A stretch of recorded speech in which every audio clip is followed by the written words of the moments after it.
But really, mental health conditions secondary to a visual impairment. I know depression, anxiety are very common with the loss of sight in a sighted Absolutely, person. yep. Would there be any special considerations for a veteran in that position? Well, I don't think you can characterize them as special considerations, but certainly the VA recognizes that depression in particular, and as you said, I think anxiety in this circumstance, is very common secondary to a lot of different physical problems, and visual problems are probably right at the top of the list. So what I think a veteran who is suffering from depression and or anxiety stemming from increasing loss of eyesight basically has to start by filing a claim for secondary service connection for the mental health symptoms, and B, as those worsen, as the eyesight worsens, file claims for increase. I mean, there isn't any smooth, frictionless way within the VA system to adjust as conditions worsen. Welcome to the Victory Over VA podcast, a podcast about empowering veterans to overcome denied disability claims. Each week, we deliver critical insights to help you understand the disability process, veterans' benefits, and how to take control of your legal rights. Now here's your host, Attorney Francis Jackson.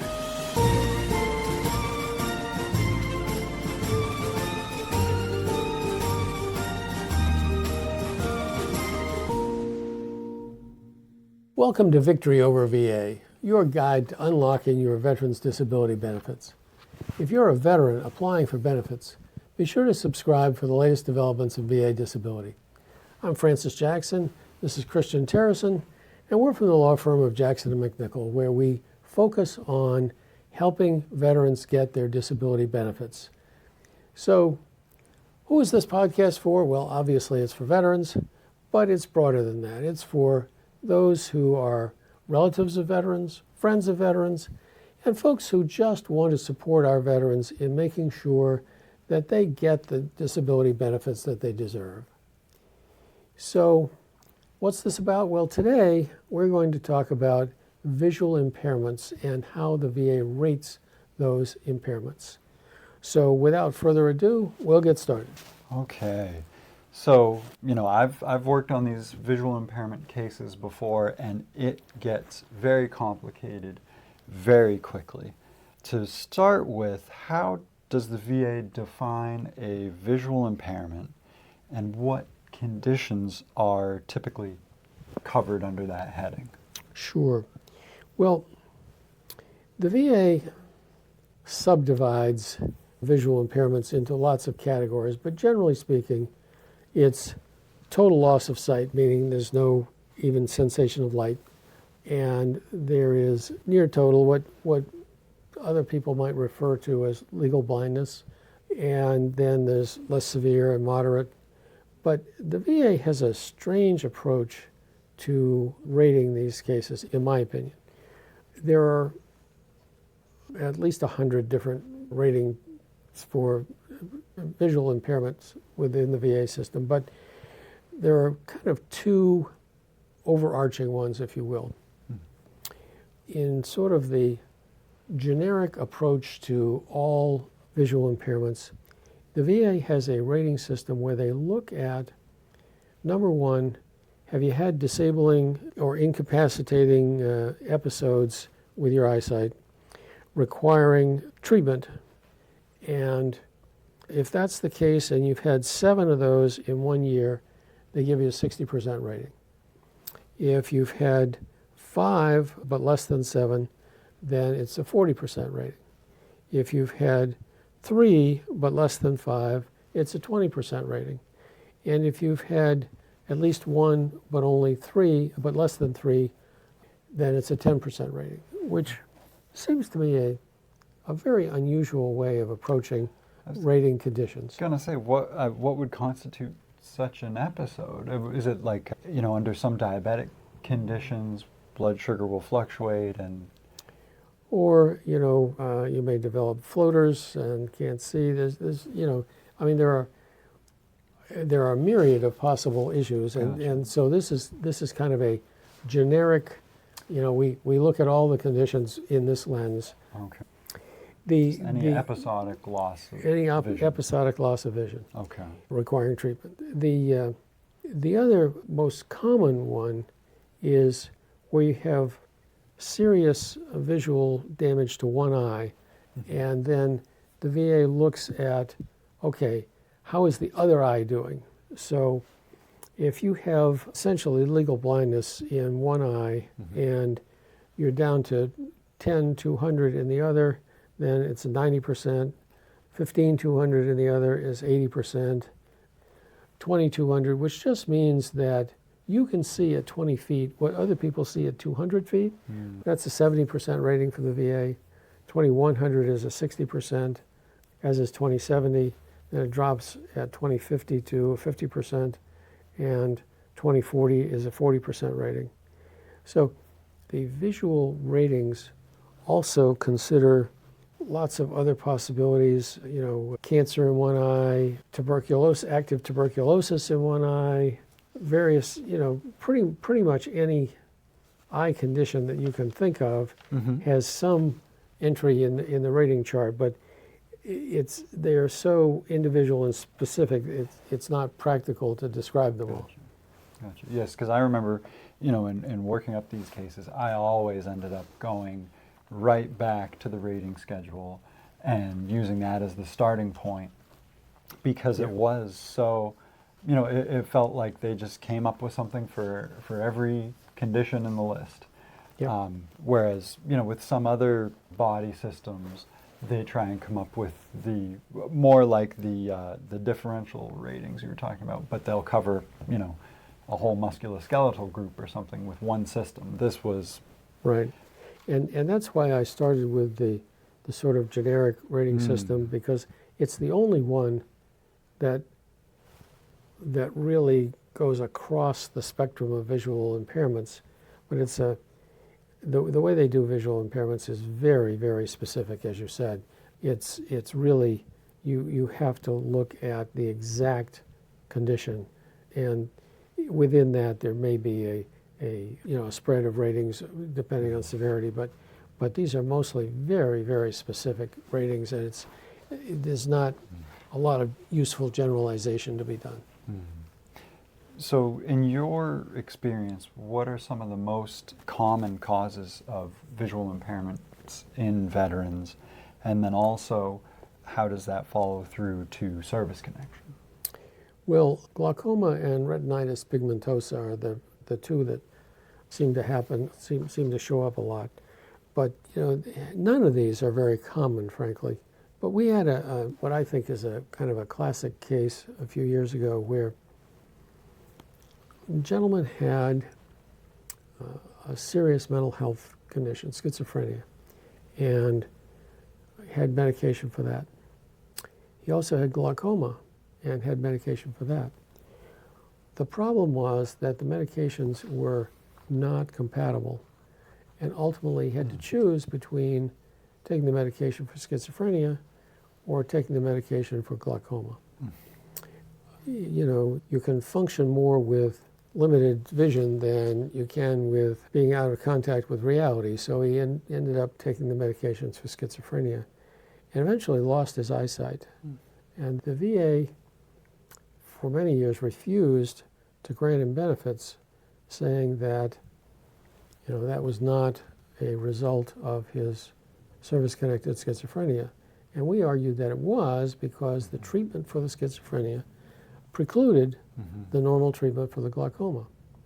And ultimately we prevailed on that and won him a very substantial award of back benefits. But it took a long time because it was hard for the raters to get their thinking around the notion that the existence of the service-connected schizophrenia and its required treatment precluded the treatment for the glaucoma. So ultimately we prevailed on that, but it was a long-term project. And how long did that take? Do you remember? Because I know a common... It took about 10 years. About 10 years. A common misconception we run into a lot with veterans is that there's some way to do the process quickly, short circuit it, find a shortcut, something like that. And I would love to have somebody show me a shortcut. I've been doing these for 30 years, and I haven't found any shortcuts yet. right. Once in a while, you have someone whose appeal to the board can be expedited because they've turned 75, or they've had to file bankruptcy, or there's been some other category that lets them be advanced on the dockets. But that is such a small percentage. There's just no way to make most of these cases go quickly, and people get very upset about that. I've had more than one person say to me, "Well, I hired a lawyer so I could make my claim go faster." Well, sorry, doesn't work like that. I've told people flat out, if you only hired us to make the claim go faster, go away. We're not going to be able to help you. There's, yeah, it's like beating your fists against a mountain trying to make the VA go any faster. Yep. So what role do visual acuity tests play in the VA's sort of rating of visual impairments? The VA does have a series of ratings based on visual acuity, limitation of visual field, and so on. And again, these are very, very specific ratings. So it's a question of showing what the remaining acuity is. But keep in mind that the big problem with most visual impairment cases is not the rating as much as proving the relationship back to service. Another visual case that we had recently was one where the gentleman injured his eye while in service, and the injury caused his eyesight in that eye to deteriorate over time. So eventually he was legally blind in one eye. And as you heard me mention earlier, when you have essentially legal blindness in one eye, then the VA rates it based on essentially on the remaining ability with the other eye. But these visual impairments, unlike most VA impairment ratings, are so incredibly specific that it's very hard to generalize about them. Now, you talked a little bit about when a visual impairment was secondary to a primary service-connected condition.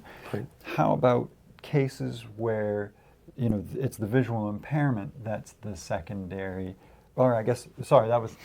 You're suggesting a visual impairment is primary and something is secondary? Yeah, well, and I was, because I'm thinking, well, no, I put the cart before the horse, because I was thinking of conditions like diabetes, where you end up with diabetic retinopathy. I know sometimes so it's secondary, yeah. A TBI can have a visual component. Yep. And so is it really just the same as any other secondary service connection at that point? Pretty much.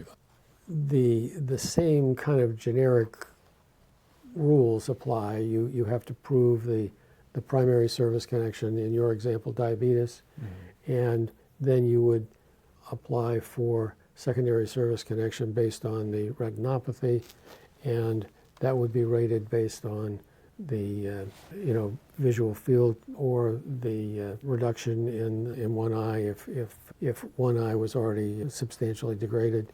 But it's generally yes. The answer is yes. It would be similar to any other secondary service connection. You prove the primary, and then you go to the specifics of the rating for the secondary. Yeah. And a lot of the cases that make it across our desks are more complex, dealing with things like secondary service connection or late onset conditions, because the VA's strength has always been in rating the stuff they can see. So, an amputation or, total blindness at the time of separation from service, those are not cases that we end up having to deal with, and probably not the type of cases that most of our viewers are wondering about, quite frankly, because the VA usually gets those right. Yeah, as you said, if the VA can see it, then they can rate it. So those tend to be pretty straightforward. The example I sometimes give people, say you have two folks who are in a Humvee in Iraq, Afghanistan, and there's an IED blast that just shatters the Humvee. One guy loses his foot. The VA can see that, they can rate it. Mm-hmm. Another guy is on the other side in the back. He gets bounced off the side pillars a couple of times, comes away with a TBI. And, TBI is an odd thing. People don't just suddenly stop functioning, but, they get headaches. Their thinking seems a little slow. They can't focus. But, there are so many things in the world that cause people to lose focus or to be mentally slow that the VA isn't very good about kind of figuring those out. And so the guy that lost his foot, they'll rate that no problem. He's never going to have to appeal or come to us. Right. The guy with the TBI, he's probably going to end up with us or with some other advocate. Skilled advocate. Yep. Yeah. One thing I wanted to ask about is what veterans should do in a situation where, they have a visual impairment. The prognosis is bad. They know it's going to get worse. They get it successfully service-connected and rated for where it is at the present day. Mm-hmm. But what should they be doing as symptoms progress? What types of evidence should they be gathering? That kind of thing. Sure. Well, it obviously depends on what the exact condition is, but as a general proposition, I would advise those folks that as their vision diminishes, every time they have to change their glasses, for example, they go back to the VA, put in a claim for an increase, and let the VA look at all the medical evidence and decide whether it's gotten enough worse to change the rating. Because if you've got a progressive condition, and there are lots of progressive eye conditions, the retinopathy that you mentioned earlier being one of them, all you can really do, there's no process for having to automatically adjust your benefits as the condition gets worse. You have to initiate, each time things worsen, you have to initiate a claim for an increase, provide the medical evidence showing the degree of deterioration, if you will, and the VA will make a determination as to whether or not that crosses the line to the next level of definition for the higher impairment. Mm-hmm. And basically, you just have to keep repeating that process as things get worse until you reach whatever the end point of the condition is, whether it's blindness in one eye or whatever it happens to be. Mm-hmm. But there's no mechanism for the VA to kind of automatically adjust. You can only use the increase method. It would be on the veteran to go back and claim that increase when they feel their symptoms have worsened. That's right. I guess any veteran who has the dedication or they have a provider who's willing to cooperate, could look at the ratings mm-hmm. and sort of anytime they have a regular appointment with their ophthalmologist, look and see, here's where you're at. How does this apply to the ratings? But, Yep. For most folks, it's just going to be, wow, this feels worse. Yeah. And then filing that paperwork. Yep. Yeah. And, it's not going to be a smooth process for anyone just because, as I said, the VA really doesn't have any process for dealing with claims based on conditions that gradually worsen over time. You literally just have to go back and file an increase. Mm-hmm. Gets worse, you file another increase. Mm-hmm. And now, we're almost out of time for today, but I did want to ask one last question. It's sort of the question I almost asked in error earlier, but really, mental health conditions secondary to a visual impairment. I know depression, anxiety are very common with the loss of sight in a sighted Absolutely. person. Yep. Would there be any special considerations for a veteran in that position? Well, I don't think you can characterize them as special considerations, but certainly the VA recognizes that depression in particular, and as you said, I think anxiety in this circumstance, is very common secondary to a lot of different physical problems, and visual problems are probably right at the top of the list. So what I think a veteran who is suffering from depression and or anxiety stemming from increasing loss of eyesight basically has to, start by filing a claim for secondary service connection for the mental health symptoms, and B, as those worsen, as the eyesight worsens, file claims for increase. I mean, there isn't any smooth, frictionless way within the VA system to adjust as conditions worsen. You really are limited to, you file the initial claim and get the depression connected as secondary to the loss of eyesight, and then as the depression worsens, you file a claim for increase. There just isn't any other mechanism available. Sure. And just before we finish up, I do want to make another one of my public service announcements. There is a step before filing the claim in the case of secondary service connection, and that's getting diagnosed and treated. A lot of our clients, have lived their lives being tough and being strong and putting up and shutting up. And in this context, that doesn't help. If you've got something that's wrong, go out, get it treated, get it documented, get help, and then get your benefits from the VA. It's what you're entitled to. Absolutely. Congress specifically passed these laws for the express purpose of compensating people for having committed themselves to the service of the country. And those benefits are there expressly to compensate people for the losses they've suffered in that service. Mm-hmm. And on that note, this has been another episode of Victory Over the VA. Thank you very much for tuning in. Please be sure to like and subscribe so you can join us again next week. And we hope to see you then. Thanks for joining us this week on the Victory Over VA podcast. Make sure to visit our website, veteransbenefits.com/podcast, where you can subscribe to the show in iTunes, Spotify, or via RSS, so you'll never miss a show.